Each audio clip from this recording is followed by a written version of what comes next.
Welshpool Station. Welshpool, historic town, once the centre of the old Welsh Principality of Powys. And from the station platform, you can see in the far distance the towers of Powys Castle coming peeping up among the trees.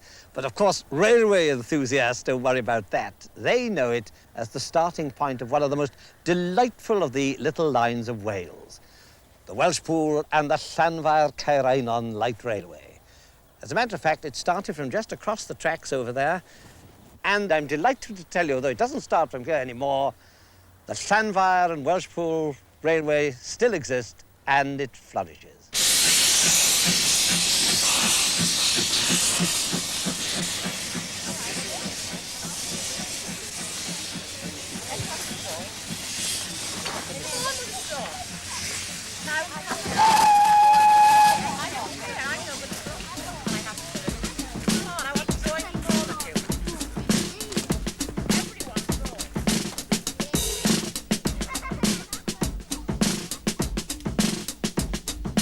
Panting up the mountains, chugging through the vales, go the gallant little railway lines of Wales. The firebox glows, the pistons gleam, the engines puffing celestial steam, and the Welshpool Llanfair trains on hand to take you through the kindly borderland. And the land of my fathers looks twice as fine. You see it from a carriage and a railway line.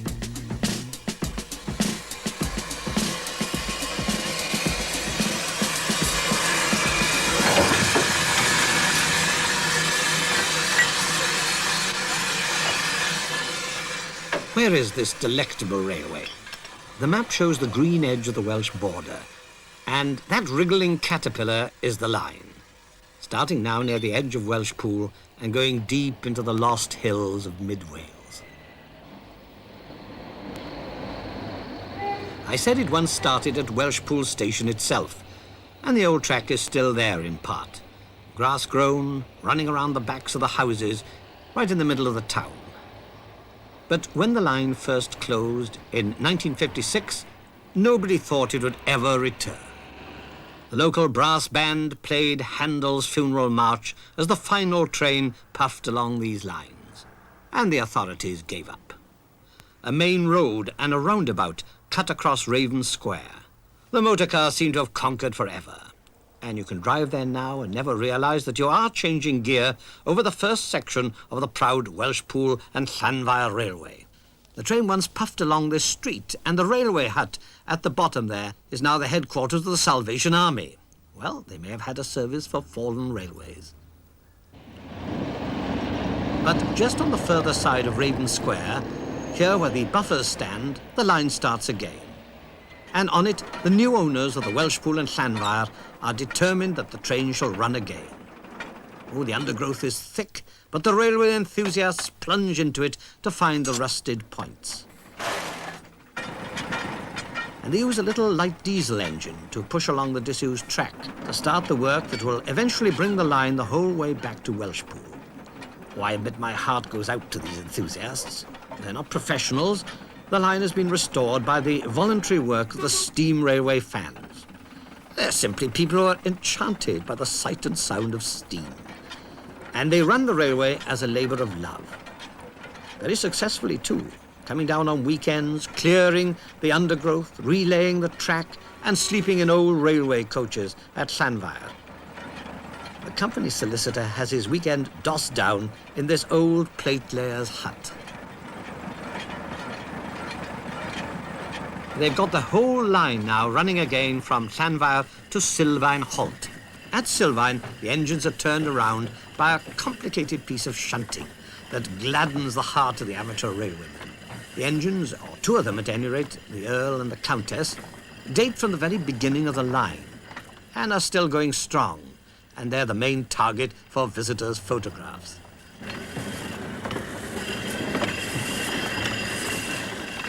They must have been really brilliantly designed, for before they got to Sylvain, they had to climb the Golva Bank, one of the steepest gradients on any railway line in Britain, 1 in 30 no less. The engines were built in 1902, and in those days they cost £1,500 each. And when the new company was formed, It got one of the engines from British Rail for just over £600. What do they like to drive? Well, according to Frank Cooper, engine driver and insurance broker from Birmingham, they're not like a car. There's no key that you turn and it switches on. This morning, for example, it's taken about 2 hours to raise steam. Another day it might take 2.5 hours. Another day it only takes an hour and a half. Once it's down the line, the coal might burn well, it might not burn well, it might clinker, your fire might half go out. So you've got this constant battle of wits. This particular engine today, Earl's good. Countess's counterpart was a little bit more temperamental. I think it's probably because it was named after a lady.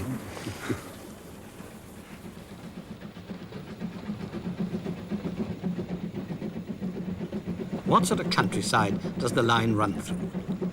Well, I think it is still happily one of the least known, unspoilt, green, rural paradises I know of in Wales. It doesn't really go anywhere in a hurry. It doesn't want to, just like its train. A pattern of green fields at the bottom of the valley, and away in the background, the lovely hill pastures, speckled with sheep. Maybe that's the reason why the line never paid, except for a brief moment in World War I. The main customers were the farmers' wives going down to Welshpool market, and the farmers loading sheep and fat cattle. The line was once the proud possessor of 8 sheep wagons, capable of carrying 25 sheep each.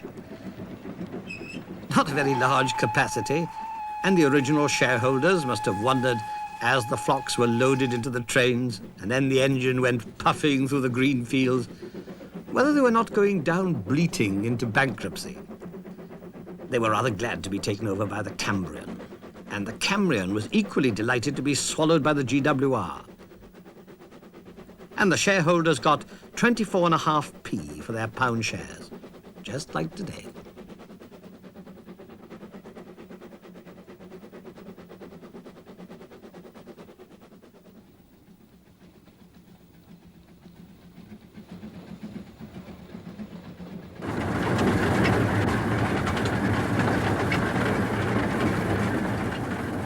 The gauge is 2 feet 6 inches, and this does allow the train almost to wriggle along between the hedges. Oh, this is a real country line. There are moments when you feel you can slip out and pick daisies and hop back on again. As the Earl waves its banner of steam amongst the trees, I think back to the first train, travelling this way in 1903, over 70 years ago, and all the high hopes it carried.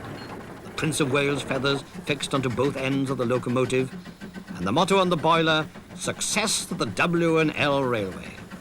The band in full dress uniform playing Men of Harlech. And the journey along this section made, as the local paper reported, in record time, at least 10 miles an hour.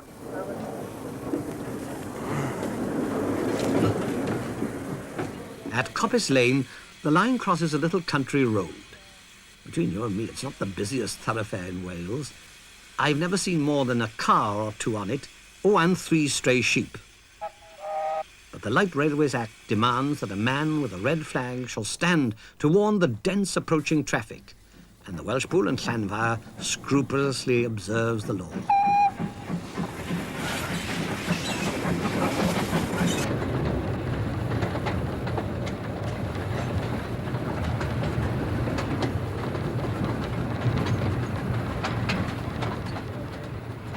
The next stop is the delightful and ancient village of Castellcarregnon. This is the central point of the line at present, just over 4 miles from Llanfair.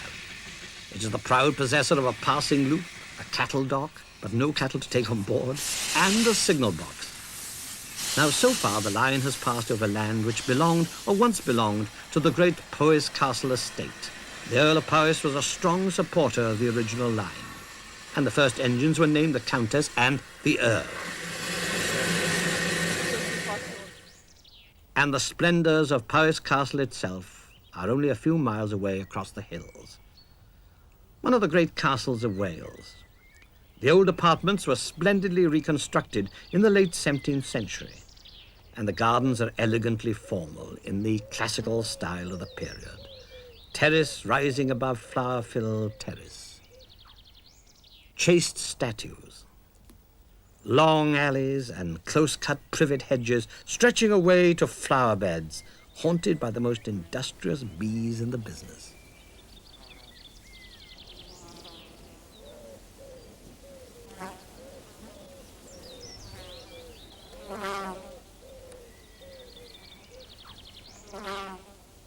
And not so far away, over the brow of the hill, the little engines are puffing along as busy as the bees.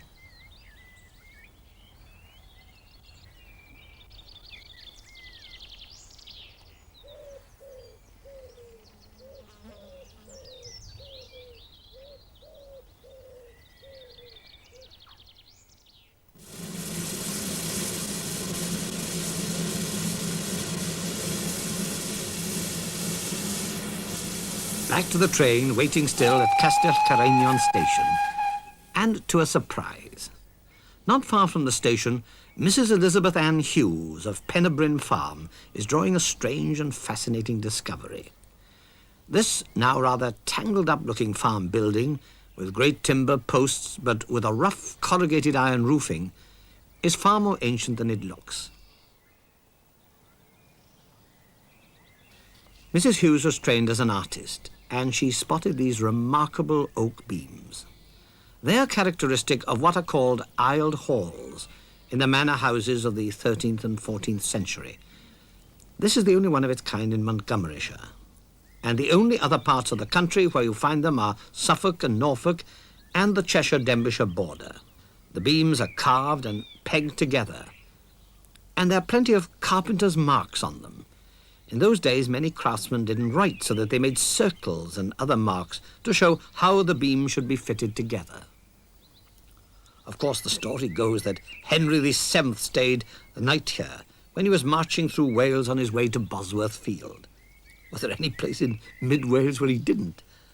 Still, here it stands, a bit battered, but still a real medieval hall.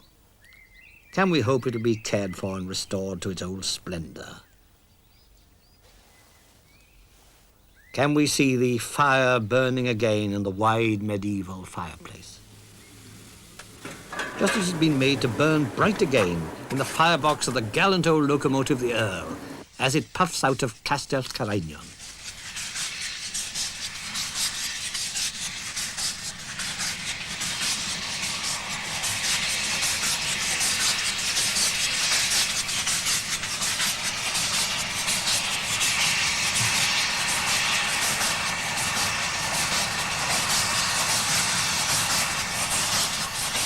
Joining me now on board, the Dowager Countess of Powys. I know she doesn't mind me saying that she's over 80, and her daughter, Lady Clive. Here we go, Lady Powys. Not your first trip, though. No, nothing by a long way. My husband and I very often came. He was particularly fond of the railway, and I've had many journeys on this beautiful railway. It goes over a great part of your estate, though, doesn't it? I think it does. I think that a great many years ago, Lord Pace at that time gave that part of the estate to the railway. Lady Clive, it was your father-in-law, wasn't it, who actually cut the first sod in 1901. Well, he didn't. It was his eldest son who cut the first sod, but he opened it. And I think they had a great opening with champagne in jugs all round. And then his son cut the first sod with a silver spade. Oh, those were the days. Yeah. Yes, those were the days. But the present days of the Welshpool and Llanfair are surely very much better. It's not struggling along desperately to avoid bankruptcy as it did for many years when it first opened. This deep countryside, producing only agricultural traffic, timber and cattle and sheep, was probably the despair of the first promoters. But it's now the basis for the increasing success of the present railway. This is what the city-bred visitors come to enjoy. Not a car in sight, only the fields of corn on the green hills, the tall trees and the thick hedges. On this line, you not only take a ticket to scenery, but to serenity.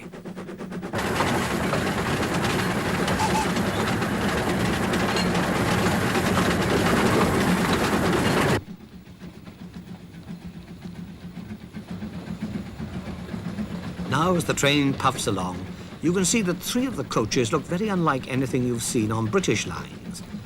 As a matter of fact, they are Austrian. They have the characteristic continental platforms before and behind. And they come from the Zillertalbahn. There are very friendly relations between the 2 preservation societies, and the coaches have come in very handy. Plenty of spy films with the hero being chased desperately by the Nazis or clinging precariously to the roof are just as likely to have been filmed not in the wilds of Bavaria and Switzerland, but here in the Gittings Farm field, alongside the happy little Llanfair railway. As a matter of fact, the farmer at Gittings Farm wasn't altogether pleased when the line restarted. Would it disturb the cattle? But now he's one of its strongest supporters, and a well-established custom demands that every fireman or driver gives him a ceremonious wave of the cap as the train passes.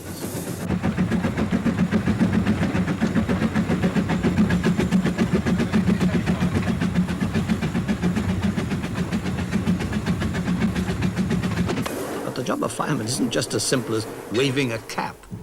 For example, as a fireman, you can put almost anybody on the engine and you'll get there. You may not get there on time, you may not get there very well, but you will get there. But the real art of firing is to do it well, and that's very, very difficult indeed. To get there without blowing off steam, without using too much coal, without losing time, without worrying your driver in any way. And that's the challenge of it all, and I think that's what keeps a lot of us coming to the railway. The runneth halt and the red flag out as the line goes over a country road. Llanfair is just over 2 miles away, but they're pretty eventful 2 miles. And in the early days of the railway, it would have cost you just over 2pence to cover them. For the Act established that the railway company should carry passengers at the rate of a penny per mile. Tell that to British Rail. But there are other serious hazards on the way. Gazing anxiously ahead, the driver and fireman await the deadly danger cry. The brakes are applied. The gallant train halts in the nick of time. Look ahead. Sheep on the line.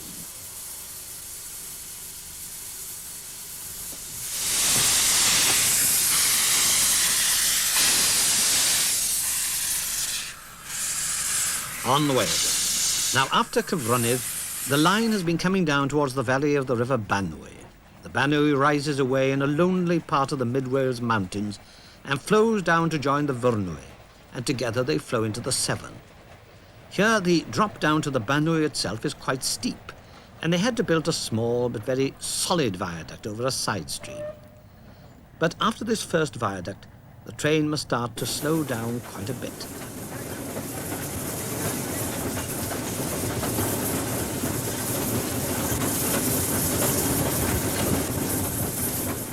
There's a place ahead where care must be taken.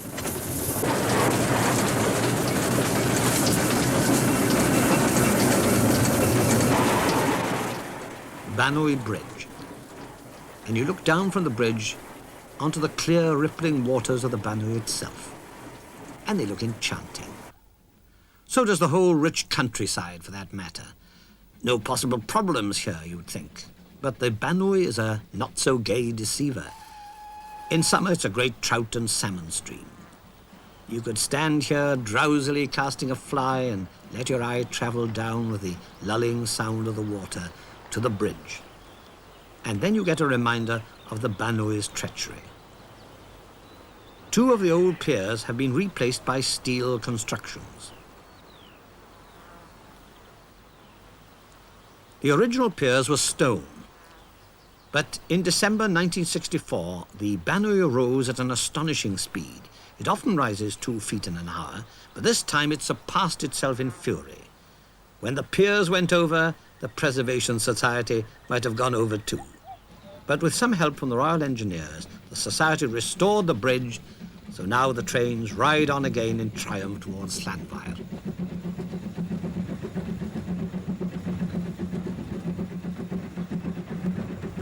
The line goes past the old Henyath Mill. It's now a holiday home. But it dates back to 1827. Oh, they knew how to build solidly in those days. And the mill race still goes tumbling through the sluices alongside.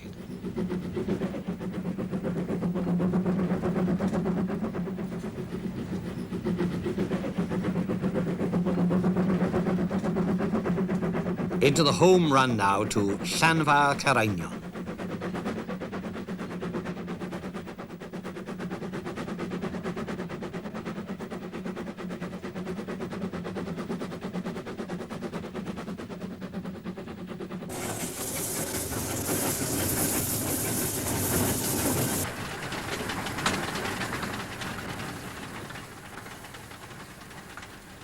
The line has one more problem to face.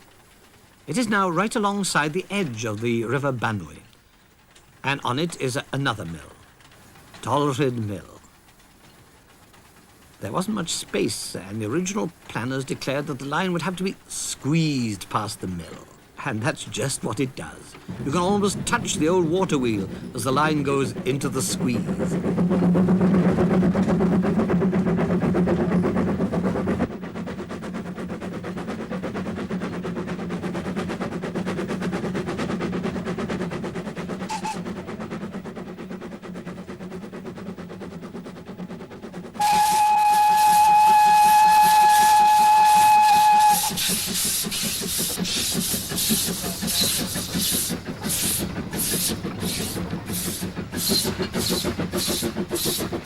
Around the last corner and through the tall grass and the trees and the flowers that seem never to have left the track all the way, and alongside the main road and Llanfair Carainion ahead.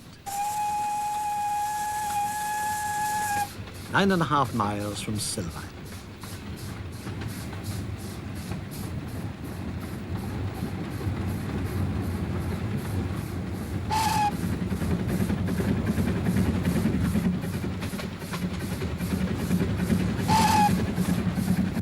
Home signal box, and the volunteers who man it have to be as careful and disciplined as any professional signal.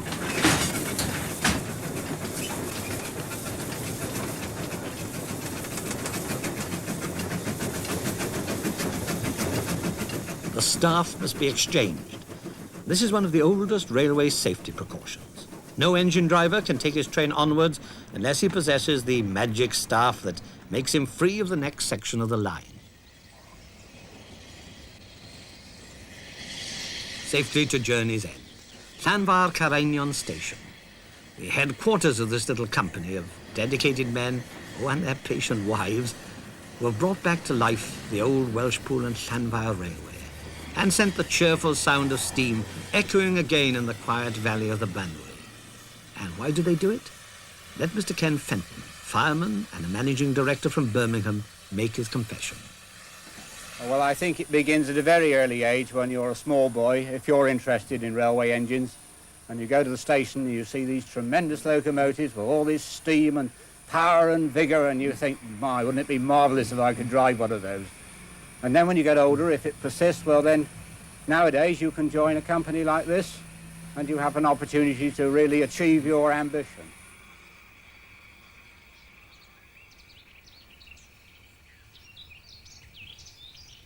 And who wouldn't delight to achieve his ambition of driving a railway train that comes to a delightful full stop in Llanfair Carainion, Llanfair of the rich valley, of the bright salmon stream of the Banwy, Llanfair of the green hills.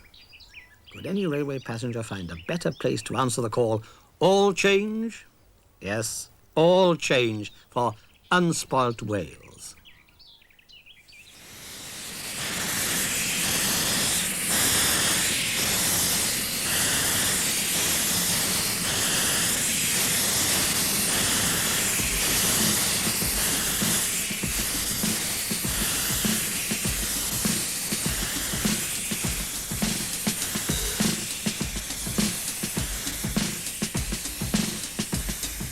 Panting up the mountains, chugging through the vales, go the gallant little railway. Lines of Wales, the firebox glows, the pistons gleam, the engines puffing celestial steam, and the Welshpool Llanfair trains on hand to take you through the kindly borderland. And the land of my fathers looks twice as fine. You see it from a carriage on a railway line.